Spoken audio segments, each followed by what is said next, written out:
culture. And here he is, Michael Savage. With respect to the Republican process and Mr. Trump, there's going to be plenty of time to talk about his positions on various issues. He has a long record that needs to be examined. Obama, the god of gas. Obama's like laughing gas without the laughs, just the toxins. Welcome to the Savage Nation. I don't know why I mixed the two together. Nick Apollo Forte from the great Woody Allen movie, Broadway Danny Rose, which strikes me as a great pathos, a great work of pathos. I always loved certain scenes in it. Mixed in with the greatest liar in the history of the world. Welcome to the program. Now, I want to ask you something. It's Friday, and it's the Savage Nation. And you know the drill already. It's the open mic to Mike Friday. Everyone does it. 855-407-282. But you notice I started the show with music, like out of left field music, then a speech, then me. Every other talk show in the business starts with the host welcoming you and giving you their phone number. I've never started my show that way. I've always started it with a warm-up job, like a jigger of gin for the turkeys that I've told you about in the South Pacific. Do you think I should shift my show to, hello, this is Michael Savage, the greatest talk show host in the history of the world, here to answer any question by anybody on earth and prove how dumb you are. The phone number is 855-407-282. 855-407. I can't do that. How come no one mentions that I've been the one that's been right all along? How come no one mentions that Nate Silver, whoever he is dead? I mean, Nate Silver. Every day we hear Nate Silver, the Democrat pollster. He's got everything wrong. How come they haven't mentioned that the guy is finished now? He can't even get a job in Starbucks. How come they don't mention that Michael Savage is now internationally recognized as the man who can pick presidents? Answer. Because I'm a party of one. That's all. As long as you know it, that's all that matters. You get it? As long as the audience knows it. It doesn't matter who else says it. And so welcome to the program. It is Friday. It's a lighter day. I was off yesterday. Would you like to know what I did on my day off? Or do you want to hear the news? Or do you want to hear me talk about Trump and this and bumps in the road? I'll tell you what, if you make believe it's a live audience and you're restless, it's the end of the week, you don't know whether you want to listen to radio again, you do want to listen, you don't want to listen, you want to hear more about Trump, less about Trump, did Trump call me, are you seeing Trump, did he offer you a position? I don't know if I want to talk about that. Do you want to hear what I did on my day off or not? Because I actually want to tell you about it. It wasn't that interesting, but it is kind of interesting in a certain way. It's a slice of life. The fact of the matter is, if you want me to get dead serious, I get deadly serious right away. You want me to start to get deadly serious and not waste your time? All right, Mike, cut the garbage. Let's get into the serious stuff right away. 2 books ago, I wrote a book called Stop the Coming Civil War.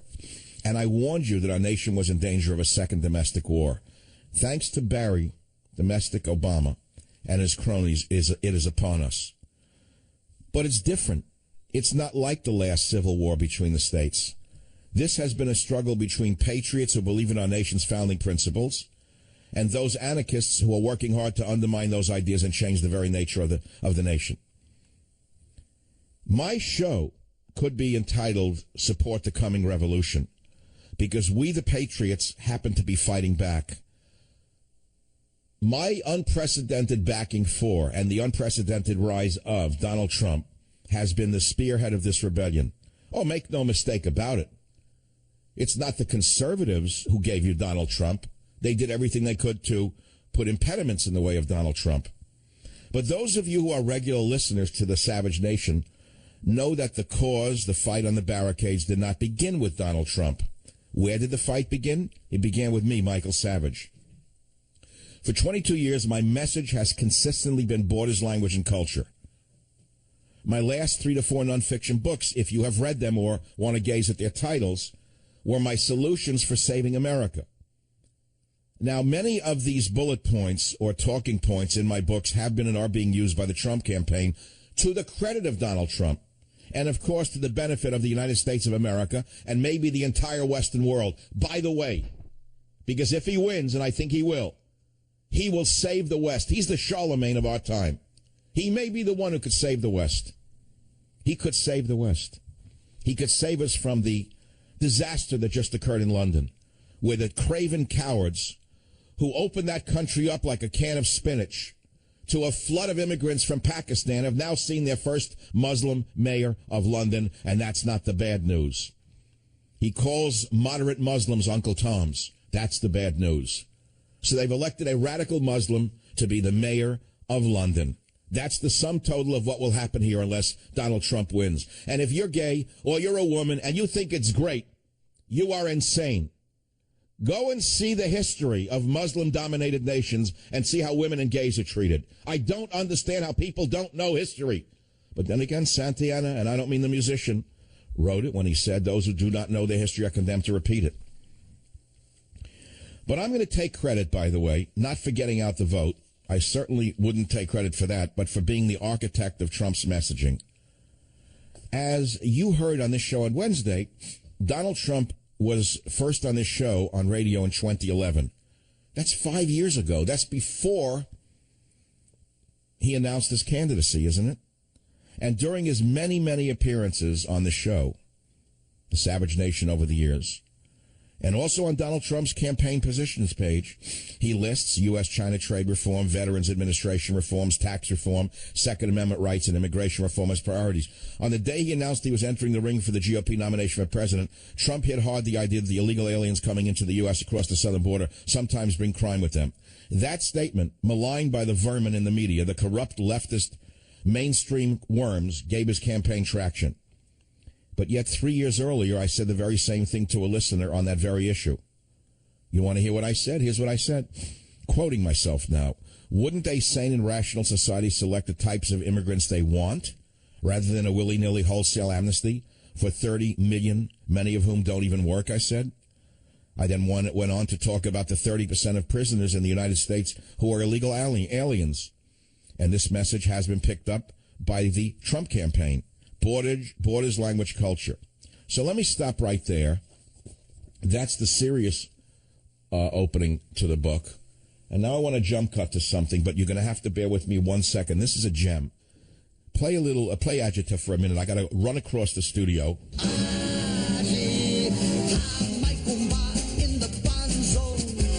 And I'm back. It shows you how creative I am and how spur of the moment I am. I don't plan the whole thing. I take pieces like a 1,000-piece puzzle, and I have them all over the studio. I don't exactly have an idea or a plan as to what order they're going to come out in. It's a natural flow. It's like a painting. Well, here's what's going to happen. I have one of my former residences under reconstruction. It's being painted and this and renovated and the bathroom and this, and it's going on forever. So all of my papers and books and photographs have been moved into the garage.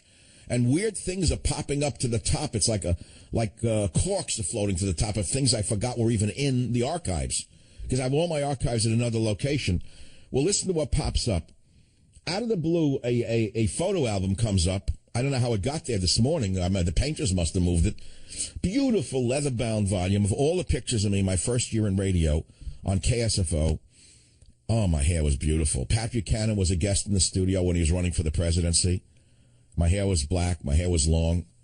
And there it was. But in that package, forget about my hair. Those are pictures that are interesting to me.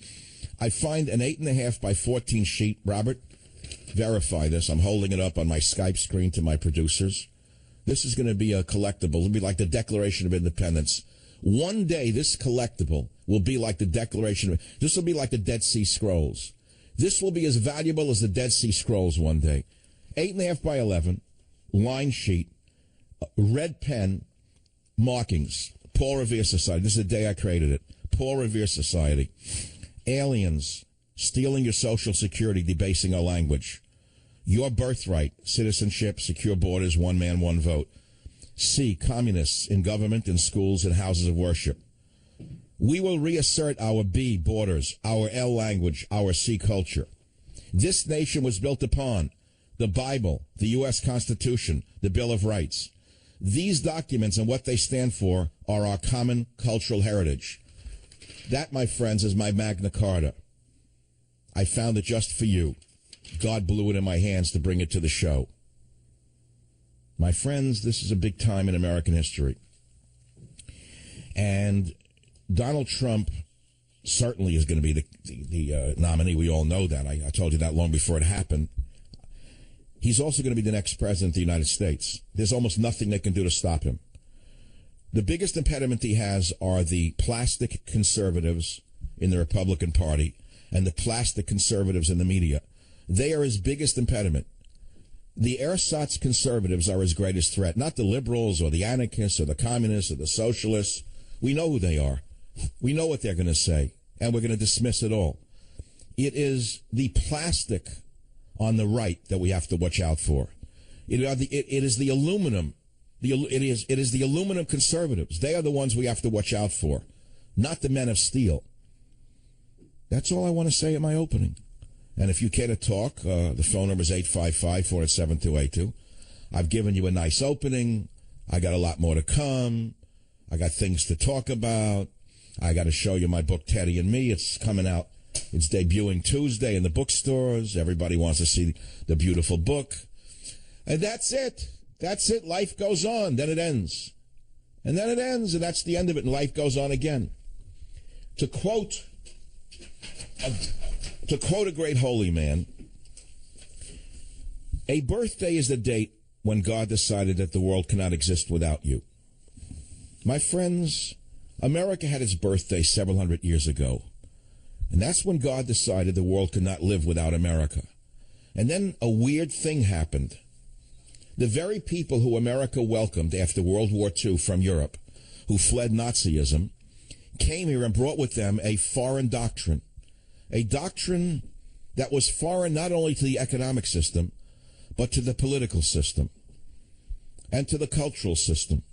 And these very emigres who came here and thanked, well, not God, because most of them didn't believe in God. They were all atheists. Oh, they had a religion, or I should say their fathers had a religion. They left their religion behind. And they came here and they introduced extremely alien ideas to America. And now 50, 60 years later, 65 years later, these seeds of that deceit have grown into huge trees.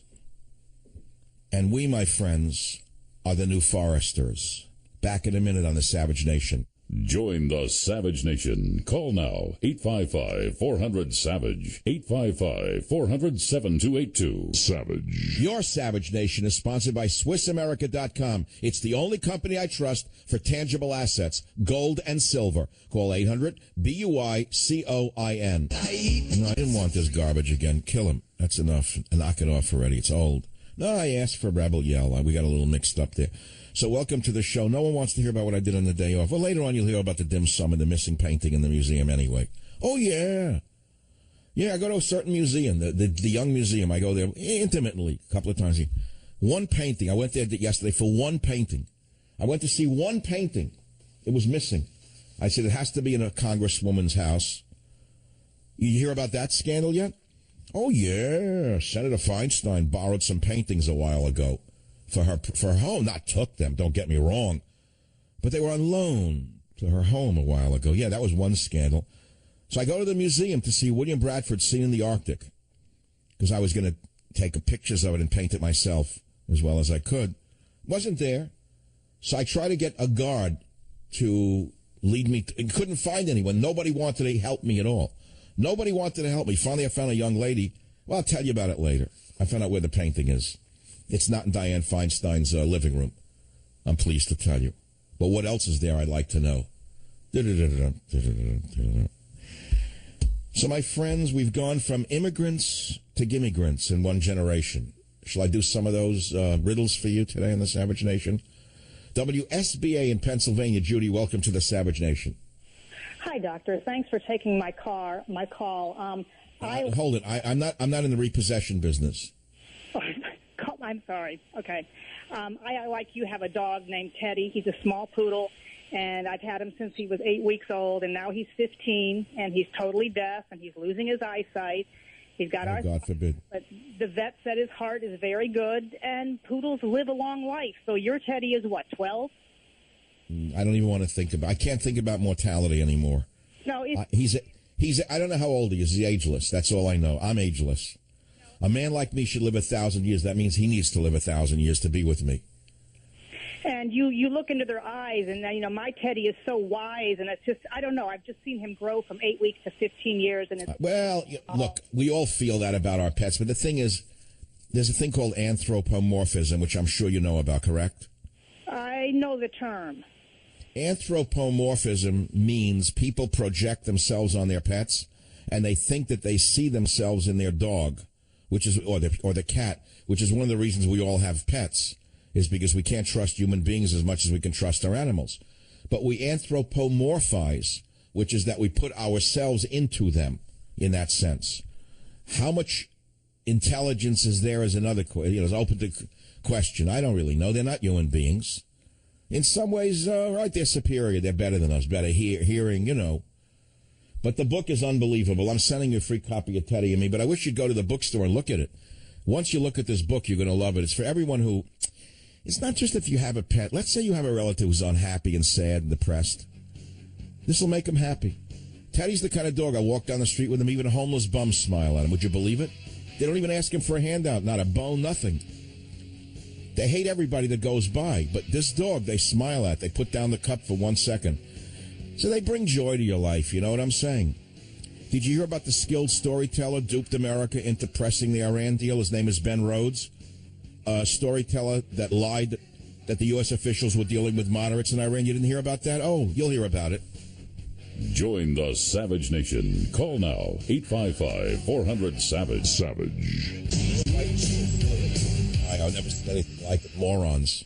They put Mexican flags in their lawns. They don't even celebrate it in Mexico. It's like a non-holiday for Mexicans in Mexico. Only the morons here, they embrace it. Everything non-American, they embrace. I fled the neighborhood. Jumped in the Hellcat, took the dog for a ride, and I wanted to see how fast I could get to 120 in the car while listening to the rebel yell. It was pretty quick. It didn't take too long. I didn't go to 120 because then you'll report, I didn't get to 100. I said I wanted to see how fast I could get to 120. I got to the legal speed limit, and then I did mathematics and figured out how long it would take me to get to 120. There's something about fast cars. I got to tell you something. Why do you think muscle cars are so popular? Why do I watch car shows at night instead of news? You think I watch CNN or Fox News? You must be crazy. I watch like Channel 754 here on Comcast, which is they repair cars. I don't know what they do. They rebuild them. These are the Eddies who can save us in a revolution. These are guys with machine tools who can build guns out of leftovers in a garbage can. They're the ones who spearheaded resistance in other countries. These are the guys you spit on, you elitists, you Nate Silvers, you Woody Allens. These are the guys who can build guns and weapons out of leftover metal, as I said. Right now they're repairing cars, but they're the ones who are on the right side of things. That's the hardcore Trump supporter right there. The guy with the ugly beard that you're afraid of. You know what I'm saying? The guy in the machine shop, the guy in the paint shop. The plumber with the wrench that you're afraid will wrap you over the head for being the evil person you are. The electrician who you let in the house and you're terrified of. Yeah, they're the ones who are the basis for the Trump support. That's if you can find any Americans in those trades anymore. I'm not sure. But if you can, there they are. It's the out-of-work guy sitting looking for a job in Indiana. The guy thrown out of work by your great friends on, whoever did it. Whatever the forces were. You can't name anyone for that. They just moved their factory overseas. It started with Hillary Clinton. NAFTA did it. This is not news to me. I mean, I hear it now all the time, but she did it. How she gets away with it is no mystery to me. She owns the media. The whole Democrat machine is the media. Who told you that in 99? Me. Beware the government media complex. What does it mean? It means that whatever they do is good. Whatever the other side does is bad. And I don't exist at all. National talk show, one bestseller after another, and no one ever heard my name. They hear Nate Silver. Nate Silver from Brooklyn. Got everything wrong in this election. They're still wondering how he got everything wrong and they got everything wrong. How did Michael Savage get everything right? Because I have common sense. I don't have a crystal ball. I have something better than a crystal ball. Common sense. It doesn't exist in the media in this country. Common sense. In fact, Trump said that to me in one of the first interviews. Now that I think it's pre-2011. I'm not sure. But he came on the show. I don't even know why I invited him on. And he said something to the effect. He said, well, he didn't know how to. He was leery of me. I don't have that tape, by the way. I would try to find it. And he said, He said, well, Michael, I listen to you once in a while. And he says, you're the kind of guy who says whatever comes to his mind. He says, you know what? He says, you have common sense. He says, that's pretty rare. That's the first thing he said to me. I wish we could find that. Maybe Doug can dig it up. But the fact of the matter is, there are a lot of people out there with common sense. They're called the average person. And they're the person who was sneered at by you-know-who. They're the person who's been dismissed by you-know-who. Especially by the plastic conservatives who've looked down upon them, who manipulate you. But the fact of the matter is, those days are now over. What's a plastic conservative? Think of Paul Ryan, plastic conservative. They're your plastic conservatives. John Boehner, I've been a conservative all my life, plastic conservative. What's a plastic conservative? Fill in the blank. You know who they are. That's all. And then you got the other side, which is so anti-American, it's frightening that they get away with it. I watched Obama speak this morning. You asked the producers, I started screaming. I started to yell. I said, I was cursing. You could never hear this broadcast. I get very emotional when he talks because I can't understand how he doesn't hear himself talking and doesn't start laughing at himself. One of the reporters said to him during his speech this morning, Mr. Obama, what do you think about the Republican nominee, Donald Trump? And he starts to talk. Play it again, Robert, just to start to listen to the laughing. Just listen to the God of Gas speak now on the Savage Nation. With respect to the Republican process and Mr. Trump, there's going to be plenty of time to talk about his positions on various issues. We've done it already. We've talked amongst ourselves, Barry. Long record that needs to be examined. Hold it. He has a long record that needs to be examined. How come no one examined your long record going back to the Indonesian schools you went to as a young Muslim student, Mr. Obama, Mr. Suetro? How come no one looked at your long record as a Muslim? How come that was not on the table, Mr. Obama? Because your friends in the media are little stooges. They're puppets. But the people are not stupid, Mr. Suetro. The people look right through you, and they know who you are, and they've seen what you've done, and they've said no to you. They've said no. Trump's rise is a direct result of your disastrous hatred for America. Trump's rise is a direct result of what you've done to our borders, our language, and our culture. Exactly why he's rising. Put everything else aside. Trump is the antidote to Obama. Trump is the antidote to Obama. Spell it out in mathematics. I think it spells itself perfectly. We want those border walls. We want English as the only language permitted in the voting booth and the only language permitted in official business.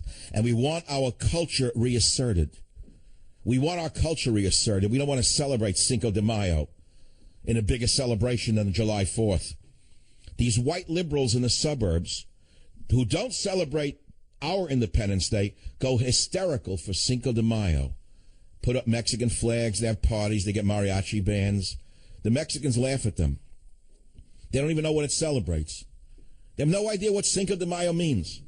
That's why I went for a fast ride in a very fast car that was, as they say in the business, killer. The wheels are killer, the color is killer, the engine's beyond belief killer, the dog loves it, I love it.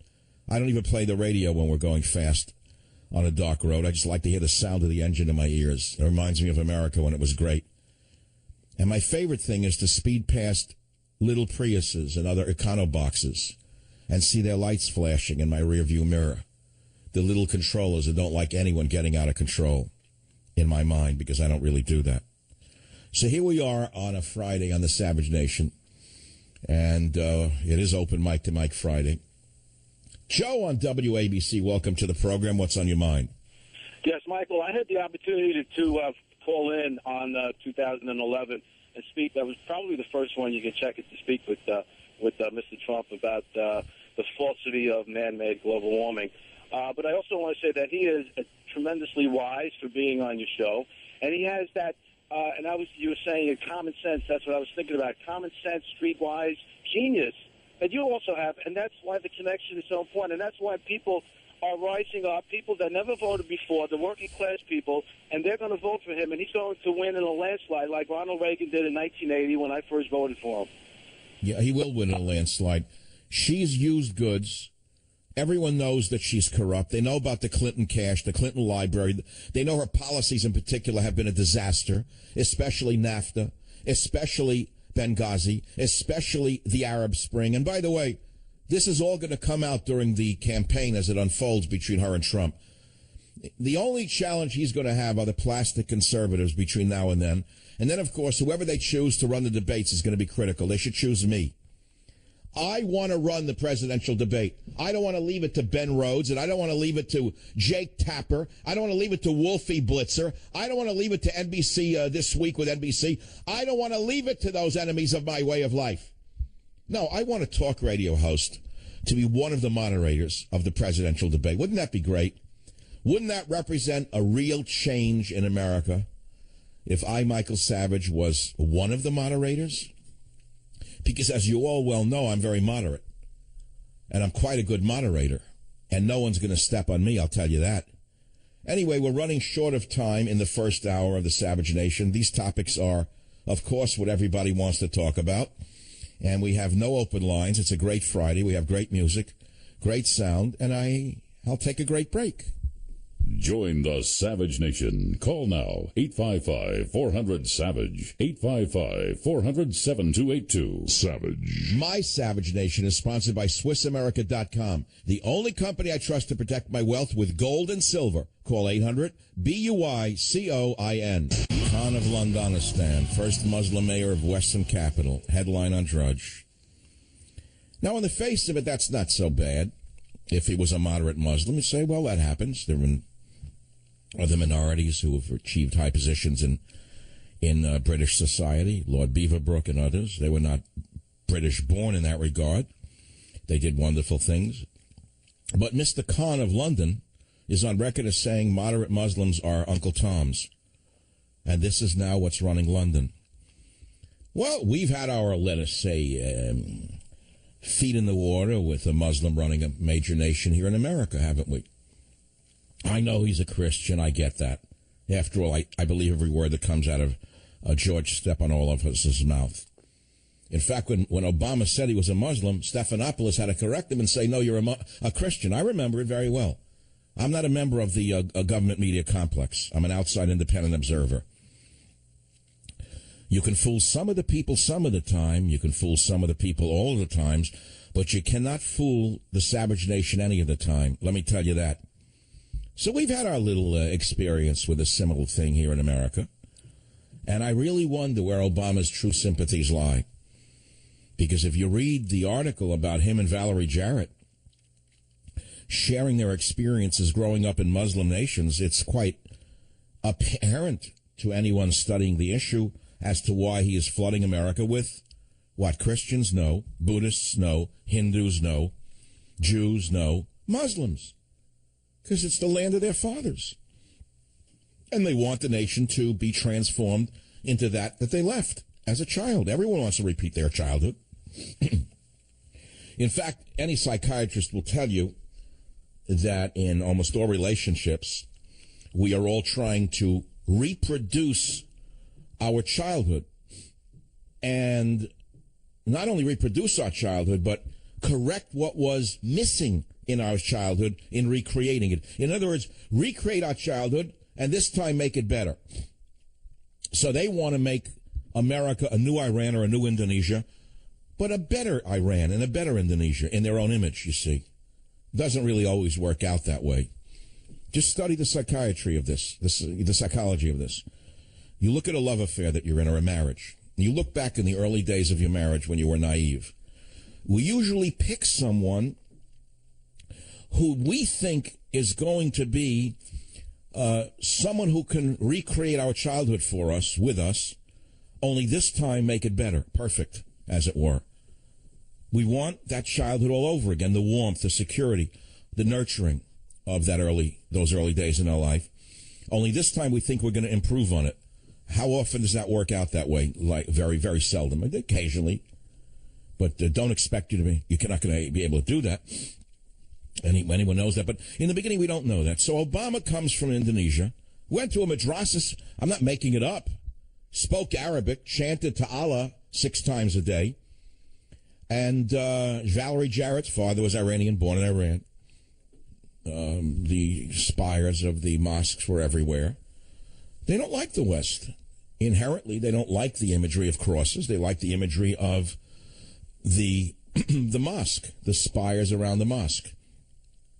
Obama said he said there's nothing sweeter than the chant of the I don't know what they call them in Arabic, the individual who does the chanting, inviting everyone to prayer, the Muslim call to prayer. It is quite charming. I remember hearing it when I was in Jerusalem, coming from every corner of Jerusalem. It's a very charming prayer. It's quite chilling as well if you actually live in a Muslim country and you're not Muslim. Ask the Christians. Ask the Syrians. Ask the Assyrians. Ask the Jews. Ask everyone who's ever lived in a Muslim-dominated nation. And boy, do I have a book on this. Wow. You know, I have 6 books stacked up from this last week that I wanted to talk about that I don't think I'm going to be able to get to. But one of them, I wish I could get my hands on it. I don't know what I did with it. I'm trying to get more books into the studio. It's about the myth. Here it is right in my hands. Not my book. I'm not selling you a book. It's right here, right next to Government Zero and Teddy and me. See, I worked it in anyway. It's a fabulous scholarly work called The Myth of the Andalusian Paradise. Muslims, Christians, and Jews under Islamic rule in medieval Spain. It's must-reading for the person who really wants to know the actual reality of how people lived under Muslims, because we are lied to by Obama, who was quoted as saying, quote, Islam has a proud tradition of tolerance. We see it in the history of Andalusia. That's a complete lie, because now a scholar has put together the actual story of Muslim-ruled medieval Spain called Al-Andalus. It was not a multicultural paradise. It was not a place where Muslims, Christians, and Jews lived in harmony. It is a total myth. And it was written by Northwestern University scholar Dario Fernandez Morera, and he tells the full story of Islamic Spain. And it shows what life was really like under the Islamic Caliphate after they conquered Spain. And it was far from a land of tolerance. Islamic Spain, we learned, was marked by religious, cultural repression in all areas of life and the marginalization of Christians and other groups. All this in the service of social control by autocratic rulers and a class of religious authorities. Dario Fernandez Morera wrote an amazing book, The Myth of the Andalusian Paradise. And you will find that Obama and all of the other multiculti peddlers are very dangerous peddlers indeed. This is the Savage Nation. Be here or be a moron. Join the Savage Nation. Call now, 855-400-SAVAGE, 855-400-7282. Savage.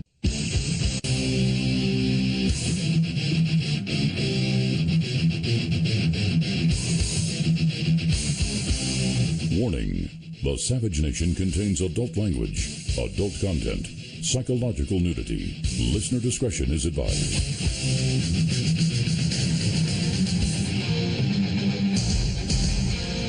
And now, America's most exciting radio talk show, The Savage Nation. Talk radio for the thinking person, home of borders, language, culture. And here he is, Michael Savage. They don't know what's coming, do they? What do they?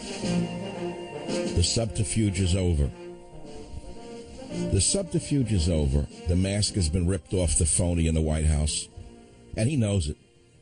The phony in the White House knows better than anyone what he's gotten away with, and all of the acolytes around him, the sorority around him, the media phonies. The masks have been ripped off. The American people have risen up. We're watching the revolution occur right in front of our eyes, and they're running scared. And the only thing that stands between us and them is the media, who continues to whitewash the damage they are doing and the lies that they are promulgating. However, I think the whitewash is wearing off. The veneer has come off the painted lady. Let's put it to you that way. The makeup is running. The mascara is running down her face. The mascara is running down the face of the painted ladies who are running the media. These are all good statements, but what do they actually mean? What's the brass tacks of all of this? Let's get down to brass tacks. Well, can I summarize a lifetime of work in a quick word or two? No. Can I summarize a lifetime of work in 3 words? Yes, borders, language, culture. How's that for a summation? Michael Savage, what do you stand for? What separates you from everyone else in the media? Borders, language, culture. What effect have you had? Donald Trump is carrying that message. Then period. What do you want me to say? I mean, I feel that my work has had an impact. I feel we just might see a resurgence of love for America and putting America first in my lifetime. And I feel that he just might stop the flood of illegal aliens into America and turn us back into a nation that is predominantly of European American ancestry. Shall I make it a little more clear for you? Because I kind of like an America that is of that type. I grew up in it. It's always been very, very hard to make it in this country for anyone. Really hard if you weren't born rich.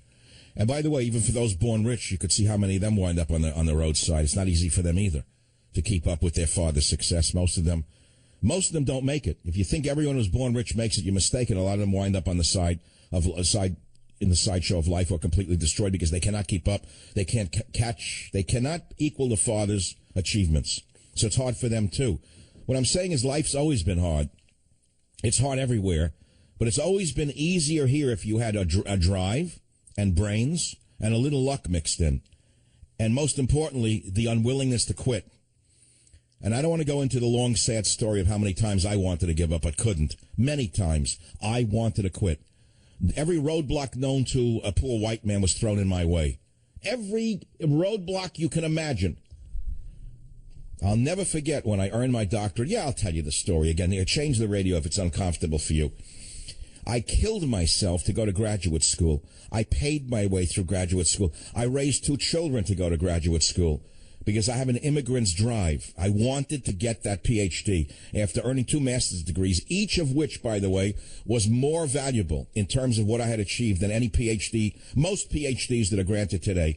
Either of my master's degrees were on the level of a PhD, but they were in fields that, let's say I had conflicts with the managers of the field, and I left the departments and went to another department. All right, so I was told by the older professors, look, Michael, if you want a job in a university, you've got to get the union card. I said, what's the union card? You get your PhD, it's a union card. Well, I killed myself. I earned my PhD in 2 3/4 years while working a job and while raising children, with the help of my wife, of course. I didn't do it on my own. No one could do that on their own. And when I got out, maybe for 10 years I tried to get that teaching position. 200-300 universities said white men need not apply. Now, they didn't say it that way, but the ACLU said it laughingly in many different ways, that some people will just have to put their careers on hold so that others may advance.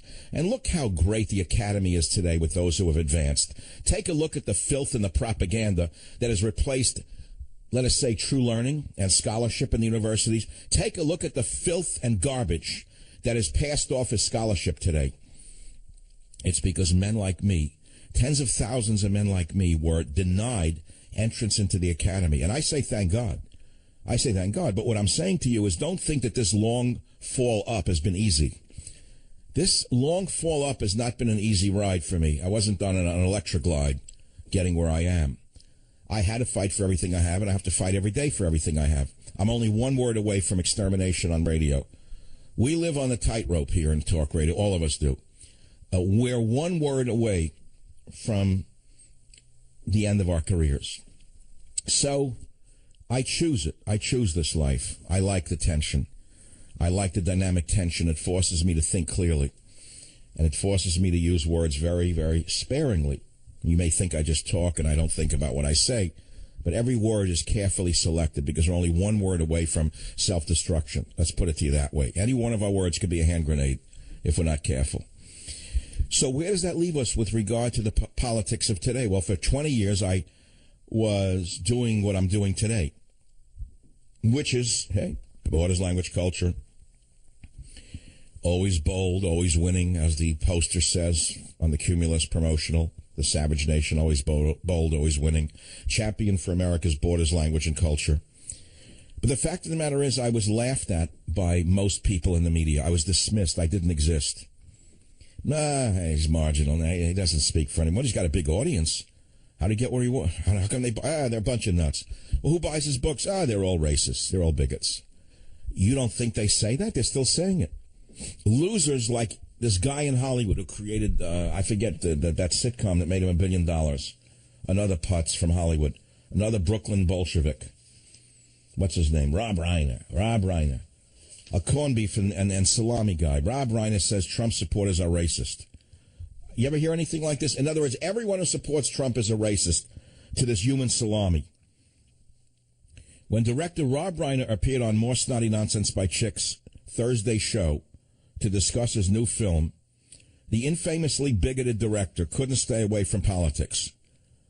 And the conversation quickly turned to Donald Trump, and Reiner, the human salami, was asked by the Morning Joe anchor, whatever his name is, there are millions and millions of people who do not watch the show that actually like what they hear from Donald Trump, and they aren't taking messages and orders from us in the media, but they listen to what he says for themselves and vote for him. How do you explain that? The human salami shoots back, there are a lot of people who are racist. So the host says, oh my God, did you just say that? Yeah, because they believe it. Do we have that soundbite? Yeah, let's hear it. I want to actually hear it. Let's hear it. How do you explain the millions and millions of people who do not watch the show, who actually like what they hear from Donald Trump and aren't taking messages and orders from us in the media, but they listen to what he says for themselves and vote for him? How do you explain that? Well, there are a lot of people who are racist. Oh, my God. Country. Did you just say that? I'm not saying... No, you just said that. Well, that's true. That's Hollywood. That's Brooklyn. That's the Upper East Side of Manhattan. That's the bigotry of the so-called liberal. That's the true face of the progressives. They are the racists. They are the bigots. In other words, they are Bernie Sanders. What do you think supports? Who do you think supports Bernie Sanders with money? It's human salamis like Rob Reiner. Guy got lucky with one television show. Then they made him into a genius, and he made one movie after another. Again, a genius, a grotesque genius. But he is a political fool to say that all people who vote for Trump are racist. But my friends, I heard the same thing about my show for the last 20 some odd years. Oh, Savage? Yeah, well, anyone who listens to him is a racist. But wait a minute, how could you say that about millions of people? How do you know all of them? They're all racist. I know. I'm from Brooklyn. I know everything. Just ask me, I'll tell you. Believe me, I know. Believe me, I know. Look at the money I made in Hollywood. What, do you think I'm stupid? You think I'm dumb? All right, I know the attitude. I ran away from it. I know the type. They're the worst people on the planet. The most bigoted, small-minded people on earth. That's who Rob Reiner is. That's all. Next case. Bring him into Judge Savage's courtroom here. So where do we go from here? From immigrants to gimmmigrants in one generation. Let's go to the callers is where we're going to go.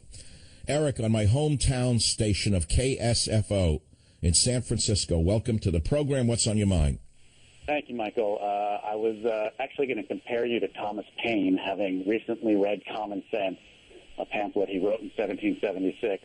Yeah, but didn't he say "Give me liberty" or didn't he say "Give me liberty or give me death"? Wasn't that him? That was him, but then don't compare me with him. That's like more of a curse than it is a blessing. Well, listen to one sentence. In the following pages, I offer nothing more than simple facts, plain arguments, and common sense. I think very nice. Yeah, that's a nice one. But please, the "Give me liberty" or "Give me death," you got to do very quietly because they're liable to be listening in the White House. Michael, I think they have you on in the White House every hour of your show. There's no. You actually no. They probably have a room devoted to talk radio. I would think they have a girl from Columbia University School of Humanities or Ethnic Studies who they hired probably to listen to the radio and monitor it. They don't have to do it. Media Matters, the fascist organization, does it for them and sends them the reports. The nice boys at Media Matters. Oh my God! When Donald becomes president, Donald Trump, listen to me. If you're listening, your people are listening. There's a lot of people out there who are pure evil, and you got to shut them down. You got to close them down. You got to look into them. You got to get even for all of us who suffered from them all these years. My friends, I'm sending you a copy of Government Zero because it's still a viable book. Yeah, there's so many people who've done so much damage to the truth in this country. I wonder if we will actually see justice if Donald Trump becomes president. I wonder if we'll actually see a revival of such groups as the House Un-American Activities Committee, where individuals, I can name 12 people who should go before a UAC of today. House Un-American Activities Committee. Do you know what fear that puts in the heart of the communists who've been trying to overturn this country and turn us into something else? Let's put it to you that way. Do you know what that means? I say, well, come on now, that's fascistic. Really? You mean what they're doing is not fascistic? You mean the controlling of our speech through boycotts and through false righteous indignation and the control of the media? That's not fascistic? I think we need a house cleaning. I think this country needs a thorough house cleaning. And I think that the new House of Representatives, come next year, once it's formed, the new Congress, should immediately consider a House of Un-American Activities Committee hearing. What do you think about that? Is that too controversial? This is my idea, no one else's. This is not Donald Trump's idea. Don't confuse. Oh, Trump said. No, he didn't say it. I said it. What was wrong with the House of Un-American Activities Committee? I'd like to hear from a good liberal. I know that they're going crazy right now. I could just see it right now. They're going nuts. They called Woody Allen, who doesn't have a radio or a computer, never sent an email in his life, but he's a political genius. Another one, never sent an email, Woody Allen. Classic New York liberal. Doesn't know what's going on outside his own screening room. And he's still marching as though it's 1930 and it's cool to be a socialist communist. Has no idea about what the Muslims are doing to Christians or Jews in the Middle East, and he could care less. And why do I pick on Woody Allen? A, because he's big enough to be picked on, and B, because he is the ultimate embodiment of everything wrong with the American liberal mind. That's the cartoon image of the American schlemiel. Okay, you get the picture? Would you like to talk to me and everyone else? The phone number is 855-400-SAVAGE. I'll be right back. Join the Savage Nation. Call now, 855-400-SAVAGE, 855-400-7282. Savage. My Savage Nation is sponsored by SwissAmerica.com. It's the only company I trust to protect my wealth. Call 800-BUY-COIN. It is the fact that nationalism is on the rise no matter what the Pope says. Welcome to the program. KLIF, Dallas, Texas. Dolly, you're up. Short segment, fire away. Hi. Well, I kind of like the Un-Americans activity, but it seems to me that we have people who stay in the government between Republican president, Democrat president, like the State Department. They do not fight for America. They seem to fight against America in every way that they can. Well, the number one person on the list would be Barack Obama and his anti-Americanism, which is exhibited by almost all of his activities since he became president. Number two on the list would be John Kerry, who lied about the Iran deal to sell it. He lied through his face. He looked like a liar. He sounded like a liar. Now it came out that he was lying about the Iran deal. If you go to my website, michaelsavage.com, I think it's still up there. There it is. The skilled storyteller duped America into passing the Iran deal. He lied that U.S. officials were dealing with moderates in Iran when they knew all along that the Iranians had no moderates. And the man's name is Ben Rhodes. He would be number 3 on the docket in the House of Un-American Activities Committee. Number 1, Obama for lying about the Iran deal, knowingly lying. John Kerry, number 2. New York Post, lead story. White House admits that played us for fools to sell Iran deal. The Obama administration cooked up a phony story to sell Americans on the Iranian nuke deal, lying that U.S. officials were dealing with moderates in the Islamic theocracy who could be trusted to keep their word. It was reported yesterday in a revealing article posted on the New York Times website. President Obama's foreign policy lying sack of guru, Ben Rhodes, bragged about how he helped create the false narrative because the public would not have accepted the deal had it known that Iranian hardliners were still calling the shots. Well, let me tell you something, Benny boy. I'm part of the public, and I knew you were a liar. And I knew your boss has been a liar from the day he could walk. The day he could move his tongue, he was a liar. The White House line, which Rhodes says he created, was that Obama started negotiations after the supposedly moderate Hassan Rouhani was elected in 2013. But Obama had set his sights on working out a deal with the Mad Mullahs as early as 2008. You hear this? 2008? You mean he came into office to do the deal? Now you got the rest of the story. He was handpicked to do the deal, you fools, you. And who is Valerie Jarrett? Where did this unknown ghost come from? This man, this administration was handpicked by foreign powers who manipulated him into the presidency. And because of Jake Tapper and Wolf Blitzer and the other liars in the media, he has been able to get away with virtual murder. The murder of the truth, the murder of our national security.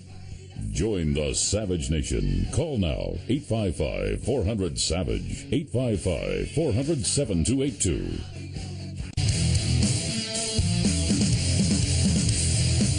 Okay, my friends, Trump says I don't need GOP unity to win.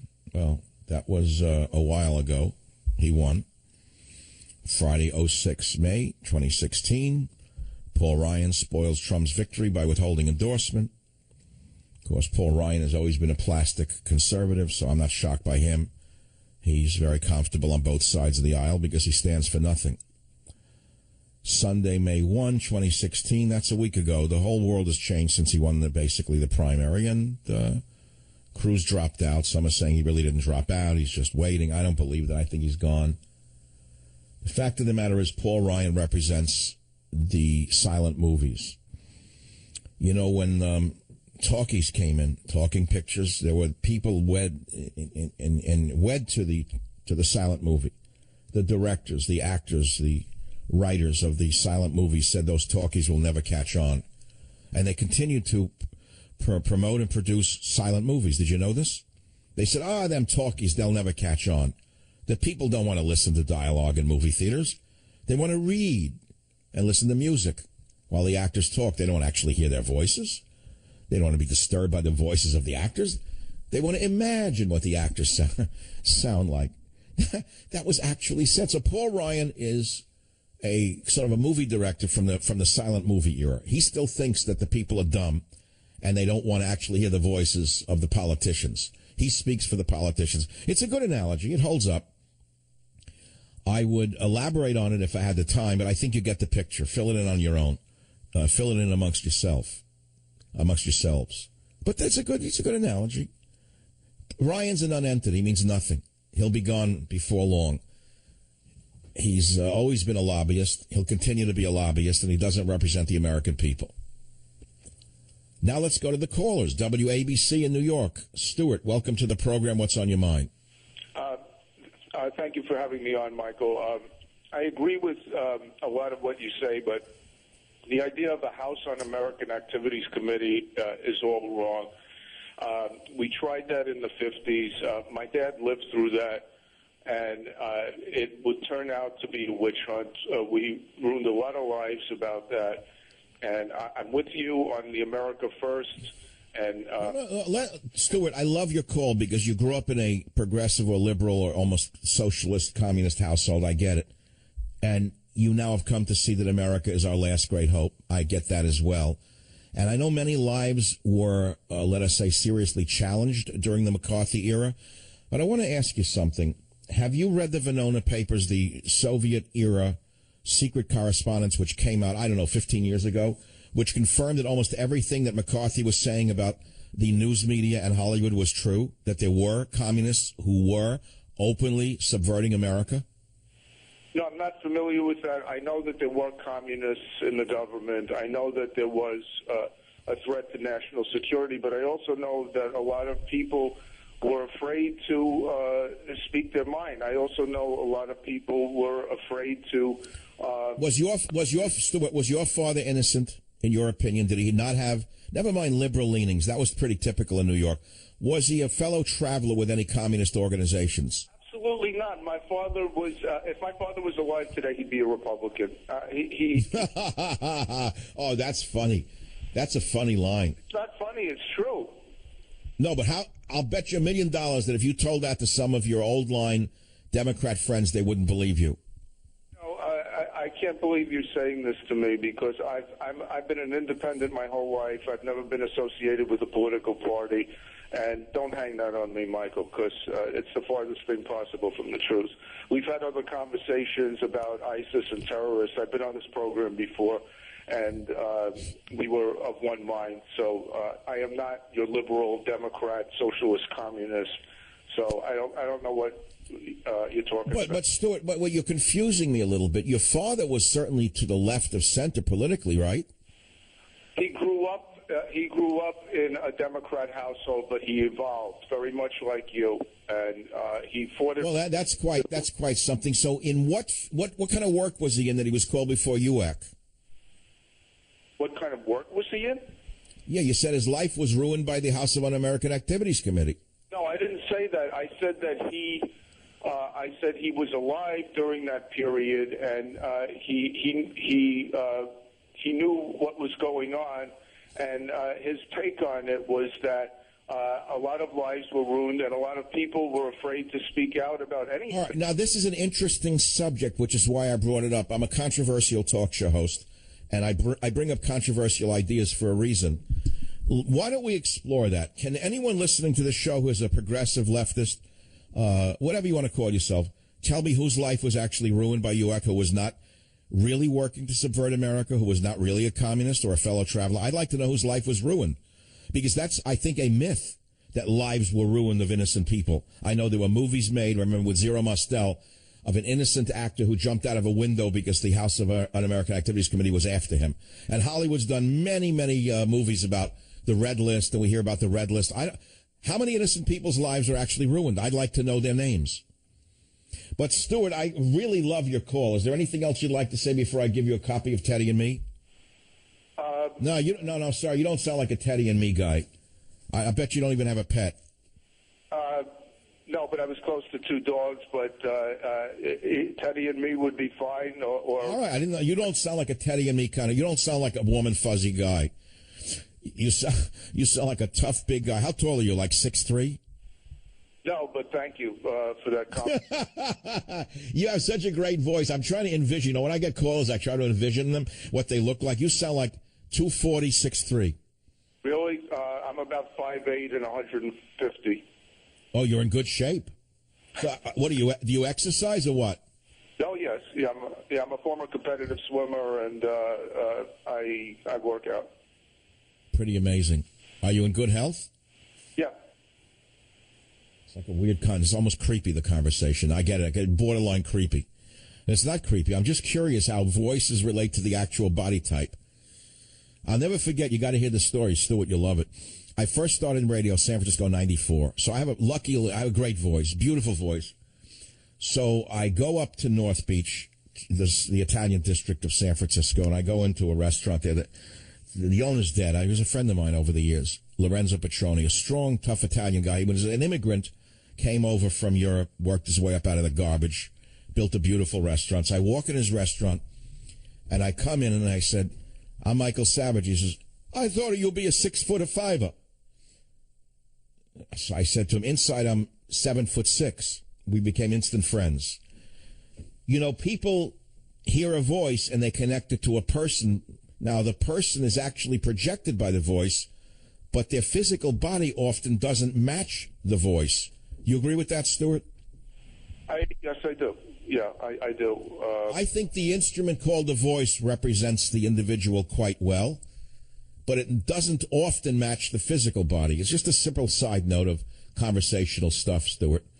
Stuart, you're a New Yorker. You listen to me on WABC. Would you say that this show is more New York-centric or San Francisco-centric? New York-centric. Yeah, I'm more. You see, that's the thing. If you were to say, where is Michael Savage from, people would say New York. I am New York. I'm more New York than most people who broadcast in New York. But thanks for calling. Stay on the line. Teddy and Me goes out to you. This is the Savage Nation. KSFO, Mike, thanks for calling. Make your point, please. Yeah, I'm kind of almost like Stuart, but I do believe like 98% of what you say I agree with. I've been listening for 20 years now. I'm here in San Jose. Well, my opinion is that we may, if we have that kind of thing, we may open up a can of worms on both sides of the fence, if you know what I mean. Well, the House Un-American Activities Committee, UAC, was an investigative committee that was formed by the U.S. House of Reps. And it was originally created, people don't know this, in 1938 to uncover citizens with Nazi ties inside the United States. And then it expanded its efforts, investigating possible Communist Party infiltration. But the original intent was to find citizens in America with Nazi ties. No one remembers that. Now, if I were to revitalize and to suggest that we have a new UAC, I would investigate people with Islamist ties inside the United States. Who would object to that? Not me. I'm sorry, you would. Tell me why. I'd like to hear why. No, I wouldn't object to that, but I would object to actually going after a lot of the politicians, because what the problem is now is that we already have these two sides that are basically going to be hard to work with Trump. We don't want to get people ugly. We don't want it to get ugly until Trump gets a chance to actually do something. You know, at the very end, like Obama's doing, he can do the ugly stuff, but we need to get Trump to... All right, you make it so strategically you would uncover those with Islamist or anti-American connections until late in the Trump presidency. Well, I don't know if we have that. I don't think we have that leisure, Mike. I would do it. I don't think we have that leisure. I believe there are many Julius and Ethel Rosenbergs amongst us who would gladly see a dirty bomb go off in this country. And I stand by those words. We do not have the time. The time bomb is ticking. The Islamists are everywhere in this country, from the highest office in the land all the way down to the local street level. How do I know that? Because the FBI told us that 6 months ago. They have over 1,000 active investigations, and they can't arrest these people. They have to let them kill somebody before they can even look at them. And take a look at what happened in San Bernardino. They were on a watch list, and they could not stop them because we're all so intimidated by the human rights lawyers who are going to kill us all. No, I think it's long overdue that we had an investigation before the dirty bomb goes off, not after it, my friend. Oh, I know that it's an insensitive suggestion. I know that it will rankle all of the sniffing liberal politicians in the corridors of power. How dare that loudmouth talk show host suggest such a barbaric thing such as a new UAC? Well, they are the very people who we need to discuss. They are the very people who have brought us to this point of almost no return. And I'll remind you of something. Julius and Ethel Rosenberg were American citizens who were tried for, convicted, and executed for conspiracy to commit espionage.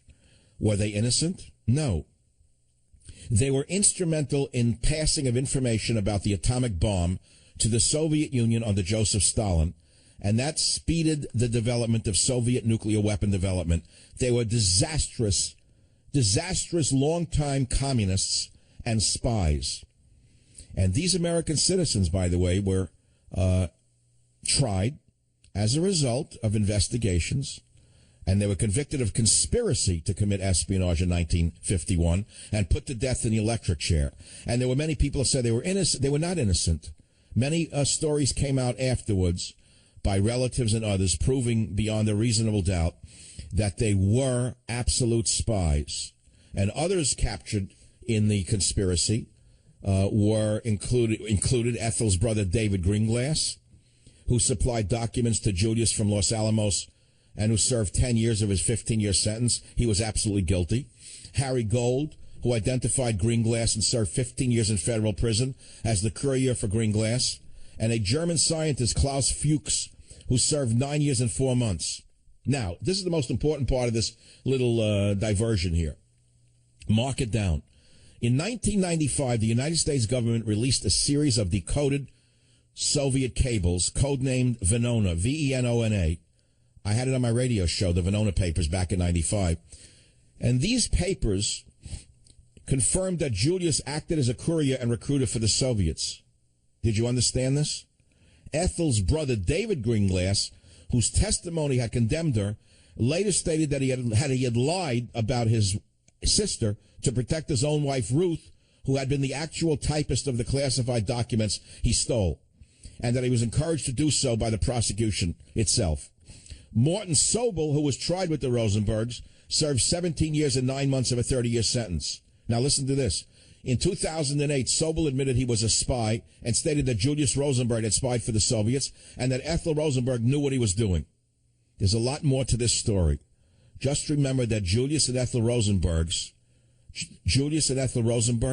are still alive and well, from the highest office in the land down to the local garbage collector. I'll be right back. Join the Savage Nation. Call now, 855-400-SAVAGE, 855-400-7282. Savage. The Savage Nation is sponsored by Swiss America, the only company I trust with my financial future. Call 800-289-2646 or SwissAmerica.com.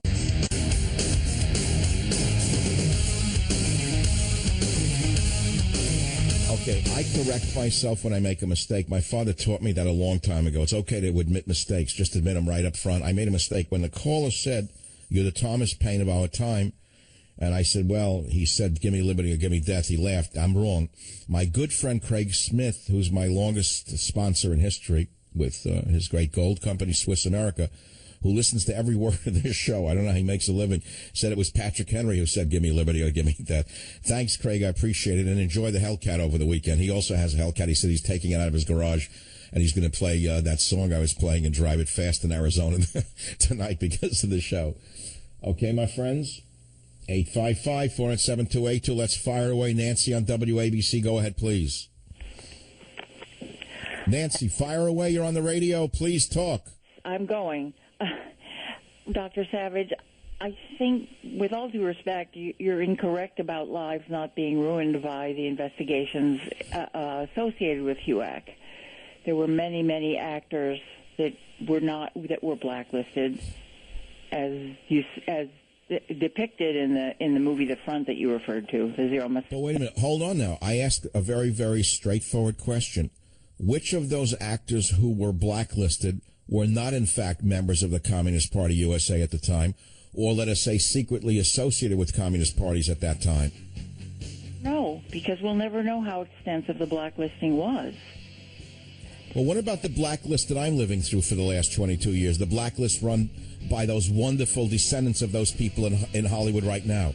You know I am blacklisted, don't you? There was a... How do you feel about the current blacklist run by the vermin who run Hollywood and run the media? How about that blacklist? When have you last seen me on CNN? Let's hear about the current blacklist.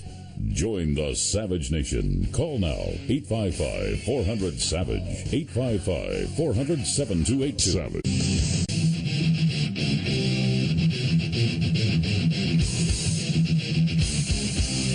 Warning. The Savage Nation contains adult language, adult content, psychological nudity. Listener discretion is advised.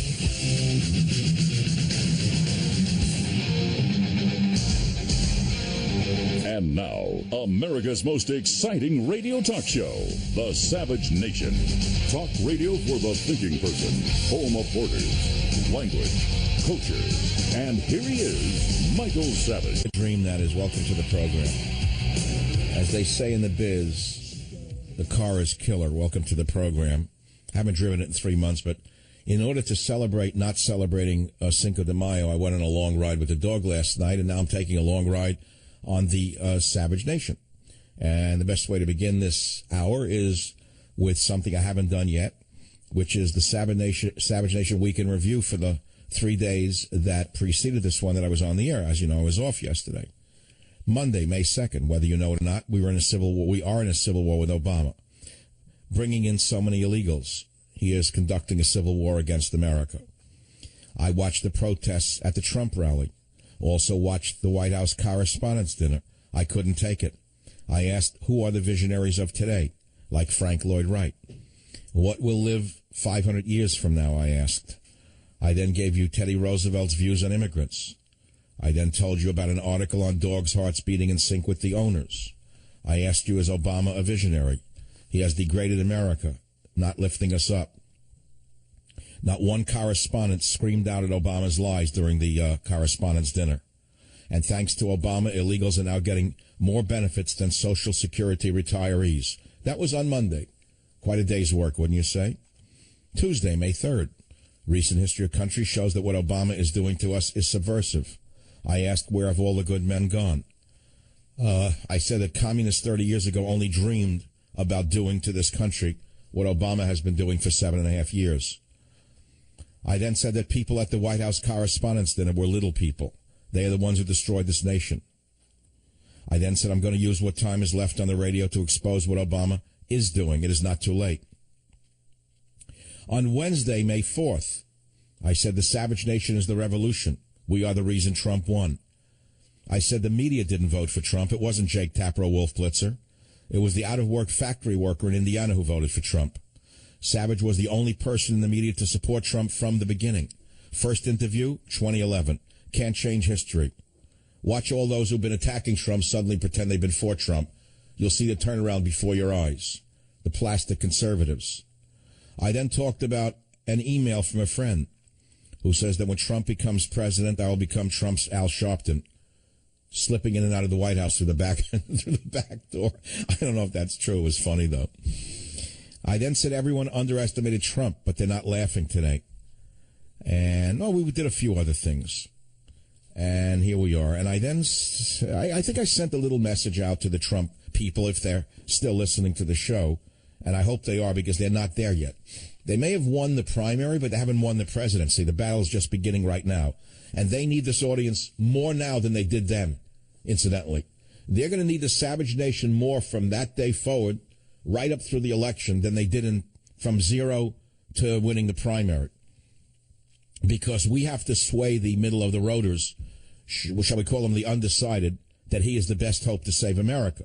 And it's this show, amongst others, and I say this show more than others in many ways, that is going to have to do the job. Because how many other shows have actually supported Trump? What, now all of a sudden they're going to jump on the bandwagon and say they always supported Trump? Whatever they do is their business. I'll tell you what I've been doing. That's my business. So here we are. Then I set off a little verbal grenade show here on the program, or shall I say fireworks, by asking the question. I didn't ask the question. I said, I think that when Trump becomes president, we need a new UAC, House of Un-American Activities Committee. Now, many people call the show outraged and shocked, saying that while they agree with 90% of what I say, they don't agree with that because it ruined many lives. But I challenged this audience to call the show and name people whose lives it actually ruined, who were not actually active members of the Communist Party or fellow travelers of the Communist Party. And then I dug into the UAC story, and it was actually formed in 1938 to uncover those in America with Nazi ties, Nazi associations. And there was no outcry in America then. But why was there such an outcry in Hollywood and the media when it focused on communists? The answer is because the communists had infiltrated Hollywood and the media deeply, according to Soviet files that were secretly unearthed in 1996 or 95, called the Venona Papers. That's why. And then we talked about Julius and Ethel Rosenberg, who were spies, who did transfer atomic secrets to Russia, and they were executed, rightly so. And then I dared suggest that we do need to create a new UAC in an attempt to ferret out those with Islamist ties in this country. So what would be an Islamist tie? What does that mean? What would a congressional committee be seeking to discover in people they called before the new UAC, House of Un-American Activities Committee? You'd have to change the name, for the liberals in the media would go insane. You'd have to call it something different, like the Love America Committee. You know, use their tactics. The Love America Committee, the LAC, and the Love America Committee, the new LAC, would be seeking to find the Islamists in the national security agencies, the Secret Service, the FBI, you name it, because we all know that there are penetrations all the way up to the highest level. And then we talked about other things that are quite controversial, but why not? Why not? Must we avoid controversy entirely in talk radio? Let's take some calls. WABC Ernie, welcome to the program. Go ahead. Hi, how are you? I'm of an age where I actually knew communists, and they were looking for a new way, because if you didn't notice it, capitalism wasn't doing too well, and capitalism wasn't meeting the needs of the people, so they were looking for something new. And some of these people had no more idea of hurting America than you and I. They just wanted to make things work so that they could get jobs, that they can be employed. Gee, it sounds like Bernie Sanders. But, Ernie, there's a saying that goes with what you're saying, which is called the road to hell is paved with good intentions. When you start stifling ideas, you don't have America. You have something else that's not America. Well, who's saying we should stifle ideas? And I said what we want to do is investigate organizations and people who may have deep ties to Islamist front groups. Where is that stifling ideas?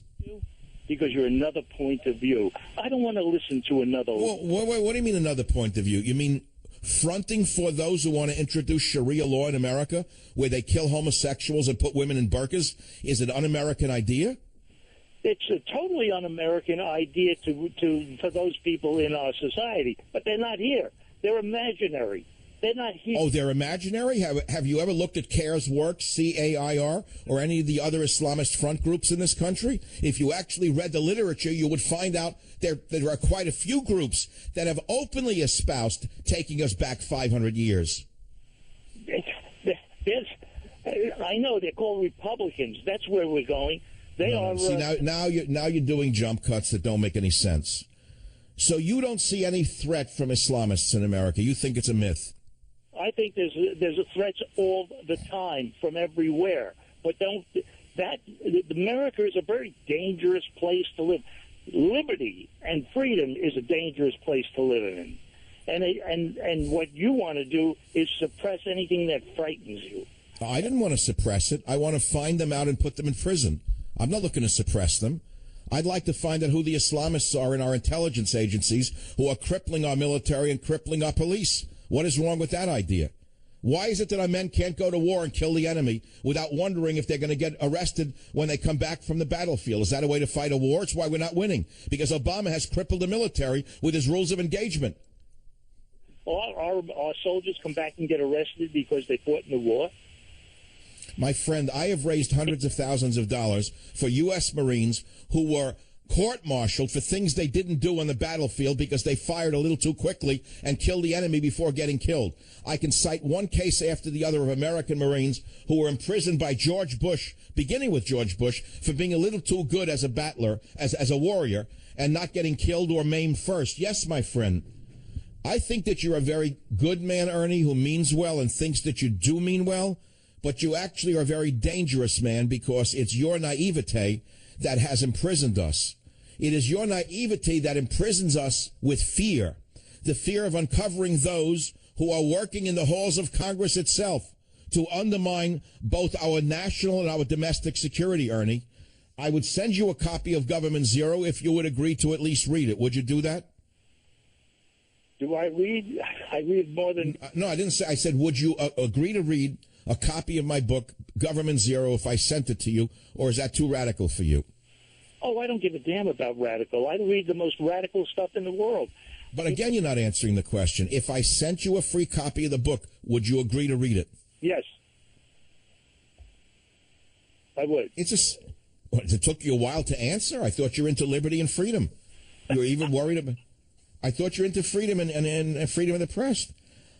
I think that when you read Government Zero and you read Chapter 3, Zero, Strategy Against ISIS, and you see the subtitles, Islam woven into the fabric of America, are you kidding? Etc. I think that you'll learn things. Zero military, zero education, zero immigration, zero religion. You'll get a different view of the world. And it ends with saving a nation with what? Nationalism. Now, Ernie, are you afraid of the word nationalism? Nationalism is, I was in the military. I don't think you were, but I was. And I understand. So therefore, you know everything. A lot of people were in the military who are morons. The premise that I come from is that I usually don't know enough. That's good to know. So why are you afraid of nationalism? When you come on the air, you tell people you know everything. This is the way it is. This is the way it came down on the tablets. Well, I don't know that. Well, that's right. That's exactly right. You have the correct, cynical approach to anything that you hear. But if you read my book, which concludes with saving a nation with nationalism, and you see the references I make, would you be willing to at least analyze what I say? I'm No, it's again no answer. You remind me of Talmudic scholars who will never answer a question, but you start by asking another question. So I'm not going to send you the book. I'll tell you what, I'll send you a book you don't have to think about called Teddy and Me. It's nice pictures of me and my dog. Will that threaten you as well? I don't know. I'm a little afraid of dogs. You're great. All right, Ernie, thanks for calling. No books, nothing. Nothing. I'll give you a free ticket to Carvel. You can go get yourself a double sundae on ice. Saving a Nation with Nationalism, Abandoning Conservatism. That's an interesting chapter ending. And then it concludes with Nationalism versus Conservatism. Did you ever see that subheading in my book? You know what I wrote? I wrote conservatism has come to mean almost nothing other than pro-business.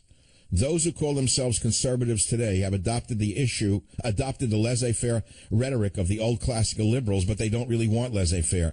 They don't propose to dismantle the massive regulatory structure built up by progressives over the past century and allow true laissez-faire competition. Instead, they seek to... Anyway, I don't want to read you my book. I just want you to I want you to understand that there's a lot more thought that goes into my rhetoric than you may think. This is the Savage Nation. Be here or be nowhere. Join the Savage Nation. Call now, 855-400-SAVAGE, 855-400-7282. Savage. The Savage Nation is sponsored by SwissAmerica.com, the only company I trust to protect my wealth and financial future. Call 1-800-289-2646.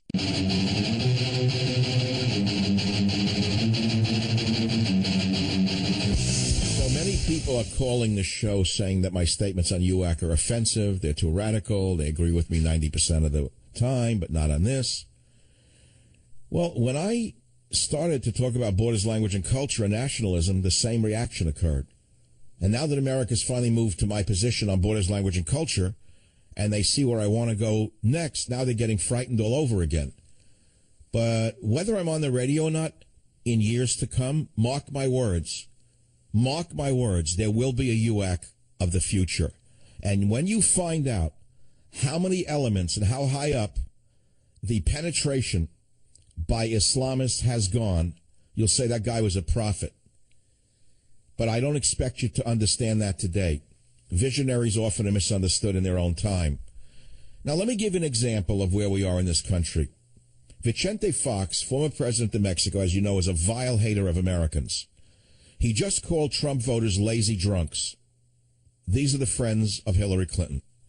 These are the friends of Nancy Pelosi. Article just came out. Pelosi and Vicente Fox plot to defeat Trump. Mexican calls Trump voters lazy drunks. Latin America's toughest critic of Republican presidential candidate Donald Trump. This is written by Paul Bedard and Paul Langille of the Washington Examiner. Spent 30 minutes with the extremely honest, clean as the driven snow, Nancy Pelosi in Mexico this week, plotting to help the Democrats defeat the businessman and give the presidency to Hillary Clinton. In an exclusive interview with the Washington Examiner Friday, former Mexican President Vicente Fox said that he's a fan of Clinton, blah, blah, blah, blah, blah. He disparaged Trump's supporters as lazy, uneducated TV-watching drunks. He called you lazy, uneducated TV-watching drunks. If ever you needed an example of the hatred and racism and bigotry of individuals in very high places about those of us in America who love the country, there's no better example than this. WDGJ, New York. Joe, fire away. You're on the Savage Nation. Hi, Michael. Listen, I have a point to make about the House Un-American Activities Committee dating back to Father Coughlin, Roy Cohn, and Senator McCarthy's era, okay? The example I want to bring up is a most famous actor, my favorite actor in my life. I'm 70 years old, a man named Jacob Garfinkel, who died at the age of 39 on the night before he was to testify in front of that committee, okay? I don't know if you're familiar with the name Jacob Garfinkel. So what is it? Wait. So your point is when he had no association with any subversive groups like communists and he killed himself? Him from his art. I have never read of his association with any subversive. All right, well, then maybe there were individuals who were harmed who were innocent. Maybe he's one of them. Join the Savage Nation. Call now, 855-400-SAVAGE. Missionaries are often misunderstood in their own time, and let me tell you something. It's a tough road that I'm going down right now, because I think we should create a Love America committee in LAC, and I think that we should investigate those with Islamist ties, and I think it should be done very carefully, and that innocent people should be given all the protections that they are afforded by the U.S. Constitution. However, I wouldn't overdo it, because many of the boll weevils in our government and in our media are using these very protections that they have been afforded in order to undermine this nation. Having said that, I just researched this whole issue during my break, and there's nobody faster than me in the history of the media to do a search. It comes from my science background. I know how to load an algorithm in letters. So I loaded this algorithm on the Google. Which innocent individuals were destroyed by UAC? It's an interesting algorithm. You have to know what to load to get, what you're looking for. So what pops up is, right off the bat, an answer from, of all places, the Spartacus League. The Spartacus League is amongst the most radical communist organization in the United States of America. Spartacus educational website has the most to say against HUAC. That should tell you an awful lot right there about the red list, you see. And when you read the site, you'll see why the Spartacus League fears the return of a UAC-like organization, because they would be uncovered and they would be deported from the United States of America for what they've done to this country. But let's put that aside for a minute. The Alien Registration Act was passed by Congress on the 29th of June, 1940. And it made it illegal for anyone in the U.S. to advocate, abet, or teach the desirability of overthrowing the government. The law also required that all alien residents in the United States over 14 years of age to file a comprehensive statement of their personal and occupational status and a record of their political beliefs. According to the Spartacus League, the main objective of the Alien Registration Act was to undermine the American Communist Party and other left-wing political groups in the United States. Now, as I said to you, the House of Un-American Activities Committee was originally set up by Congress in 1938 to investigate people suspected of aiding and abetting the Nazis in the United States of America. But the Spartacus filth, leave that out of their little discussion. Originally set up to uncover the Nazi sympathizers and activists in the United States of America. But again, the radicals in the Spartacus League, in other words, the Bernie, whatever his name is, Sanders types, leave that out of this discussion. Then we go into the Hollywood motion picture industry. Boy, is this a ripe discussion. The Hollywood motion picture industry. And so HUAC named a number of individuals. Bertolt Brecht, names you wouldn't remember if I read them. Dalton Trumbo, Ring Lardner Jr. Well, they refused to answer any questions, and they were known as the Hollywood 10. They claimed that the First Amendment of the United States Constitution gave them the right to do this, and they're right. And that's why so many members of Obama's administration have copped to the First Amendment. And like gangsters, they took the Fifth, by the way. Have you ever lived through a time in America when people who ran the IRS, who were under investigation for crimes against innocent civilians, would take the Fifth Amendment instead of answering questions and they're not put in jail? That's what's happened under your hero of liberalism, Barack Obama. They took the Fifth Amendment. Do you know how many members of Obama's administration have gone before Congress? Not to investigate their, let us say, sympathies with organizations that would undermine America, but to investigate their actual activities against innocent Americans. And they copped to the Fifth Amendment. And yet nothing happened to them. They could have been found guilty of contempt of Congress. And they could have been sentenced to between 6 and 12 months in prison. But the spineless plastic conservatives in the Republican Party did not do this. So it's a big question. Many of you will say, well, look, Mike, you don't believe in a blacklist, do you? Oh, no, not at all. What? How come none of you have rushed to my defense since I've been blacklisted by Fox, CNN, and all the major channels? How come you don't care about that blacklist? How come you don't care, all of you plastic conservatives out there, that I'm the only member of the American media banned from entering Britain for statements I didn't even say. Where were you when I needed you? The answer is nowhere, because you're all plastic conservatives.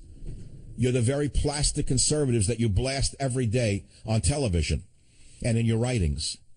No, so the real threat to Donald Trump is not going to come from the Hillary Clinton acolytes. You'd expect that.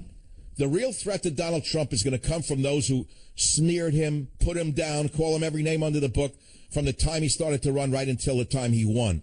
The plastic conservatives are the real threat to Donald Trump beating Hillary Clinton for the presidency. And make no mistake about it, you got to watch very carefully, you got to read very carefully, and you will see that I'm 100% right. Of course you're going to expect the smear to continue of Donald Trump, coming from the typical sources of smearing. But where were you when I was banned? Where are you now that I'm blacklisted? Do you know about the blacklist that goes on in the media right now? You still live in the 50s. Oh, that was a terrible time. So many lives were ruined by McCarthy. How many lives are being ruined right now by Katzenberg, Matzenberg, Ratzenberg, and Spielberg? And shall I say, the great patriot, Harvey Weinstein. They run their own sort of blacklist, don't they? Either you conform to their political viewpoints or you don't work in Hollywood. Yes, there's an active blacklist. Ask anyone in Hollywood and see if I'm making it up. Writers, directors, scenarists, you name them. They cannot get work if they express their true political beliefs. It's run like like with an iron fist by Katzenberg, Matzenberg, Ratzenberg, and the one or two agencies run by Ovitz and run by Rahm Emanuel's brother. They control the entire entertainment business. And either you are online with them, either you support Obama and Hillary, or you don't work in Hollywood. You have to be like a Morano. You have to hide your political affiliation. You have to be like the Jews of Spain and Portugal, who had to pretend they were Catholics or else they were executed. So there are your liberals of today, Katzenberg, Matzenberg, Ratzenberg, and Weinstein. They are the new Hollywood 10, only in reverse. They let nobody work who has any political beliefs that differ from theirs. And so where is your outcry today with this blacklist? Or how about in my industry of radio? How about the blacklists against men like me and Rush Limbaugh and others whose advertising is blocked by agencies whose political beliefs differ from those of ours that we espouse? Do you know anything about these days, what we live through? Are you aware of the blacklist that we live with every day of our lives? That people who want to advertise on our show cannot because the agencies that control the advertising will not let them buy ads on our show. Do you know anything about that? Everybody in the business knows there's a thing called a no-buy list. And some of us are on those lists. We'd rather not be. We feel we're part of the dialogue. We feel that Trump's ascension to the nomination indicates that there are far more of us than there are of them. And yet, this industry is controlled by only a few individuals. And if they hate your politics, you don't get the advertising. How about that blacklist? So please stop telling me about the 1950s and start telling me about today and the blacklist that many of us live with. And then I'll understand that you understand the world we live in has changed an awful lot in some ways and that the circle has come around. KSFO, Tom, welcome to the Savage Nation. Thank you. I just want to say one thing. Thank you for saving me. I was a staunch Democrat. Told me to listen to your program. They weren't. All right, Tom, I'm sorry, Tom, you're breaking up because he's a good guy and couldn't hear him. It is the Savage Nation. What would you like to talk about? Because time is short. It's Friday, for God's sakes. It's what time is it already? I can't believe it. 43 minutes after the hour. That means on the East Coast, it's already 5:45. Normal people aren't even listening to the radio anymore. They went home. All my stations on the East Coast, they're already doing something else for Friday night. They're not listening to politics. So maybe I'll lighten it up a bit. Should I lighten it up? Raise your hand if you want me to lighten it up. Shall I give you the light mic? I think what I'll do when I come back from my finale today on the show is I will take you on a day off with Michael Savage and tell you what I did. And then you'll see if I am really the man you think I am or somebody else. All this and more and the latest news right here on the Savage Nation. Join the Savage Nation. Call now, 855-400-SAVAGE, 855-400-7282. Savage. Hey, our Savage Nation is sponsored by SwissAmerica.com, the only company I trust for wealth insurance, gold and silver. Call 800-BUICOIN. I met a kid in the U.S. Marines the other day. I don't know where I was. I was looking at a boat. Active service Marines. I said, how many of the enemy did you kill? He got so happy. He said, man, do I wish we had a commanding officer like you. Well, you don't. By the way, folks, if you follow me on the show and you love my Facebook stuff, I found a picture that I just put up, Vintage Savage on KSLO Radio with Pat Buchanan in the late 90s. You'll get a picture of me. And if you focus in on the writing that is on my board, you'll see that I'm pretty consistent in what I'm saying and how hard I work at what I do. There are page after page of notes for my shows that I write out by longhand along the lines of some very famous former president, that it all just doesn't come out of the air. I work real hard at what I do, and luckily I'm good at it. Don on line 7, fire away from KVOR in Colorado. What's on your mind, Don? I train a lot of military, special forces, contractors, police. We've always supported everybody, talk show hosts. And right now, you're the only one we support. You're the only one we listen to. We've abandoned everybody else, and we don't believe in anybody else. And you're the only one that has supported Trump from the start, and that's how you won a bunch of us over. I can't say anything other than thank you. Well, all I can say is thank you, and let me send you. Can I send you a case of Government Zero for all your friends in the spec ops? Would love it. All right, Don, listen to me. Send it to Sarah, Robert, Jim, to Doug. Tell them I want a case for Special Forces going out. A whole case of Government Zero. God, do they work for this, for the freedoms of this country. Now, I made a statement earlier that there's a blacklist that's ongoing right now, and you think that it's just hyperbole, don't you? Oh, he's successful. He's making it up. He's no victim. All right, let me prove it to you. I'm a multiple best-selling author. Now, normally, a best-selling author, it's a slam dunk for a publicist to get you on a radio or TV show. If you're an unknown author, it's terrible, hard. Best-selling author, one after the other, bango, one book after the other, New York Times list. Let me read you which shows took this show. Newsmax TV, Steve Malzberg. KSFO Radio with The Morning Show. Larry King, Aura TV. ChristianMoney.com. WND.com. That's it. That's it. That's the whole list right there. No other show will book this show because I'm on the blacklist. I'm Zero Mostel. I'm the guy who you read about in the 1950s who lived through the Inquisition called UAC. What you don't realize is that UAC is functioning right now, and it is run by the media moguls that you detest because they are exactly what you think they are. They are worse than McCarthy ever was, because McCarthy was a war hero number one. He was actually a tail gunner. And this is so ironic. He was Senator McCarthy from the 50s, who was an actual war hero.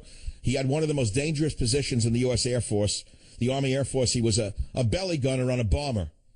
And he survived that. And the vermin in the media called him Tail Gun Joe, like that was something to laugh at. Does it sound familiar to you?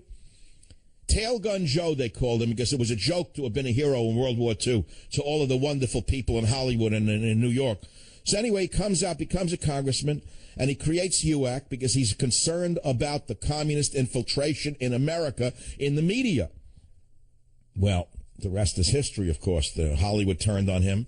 They made him the enemy because they were covering for themselves and their friends.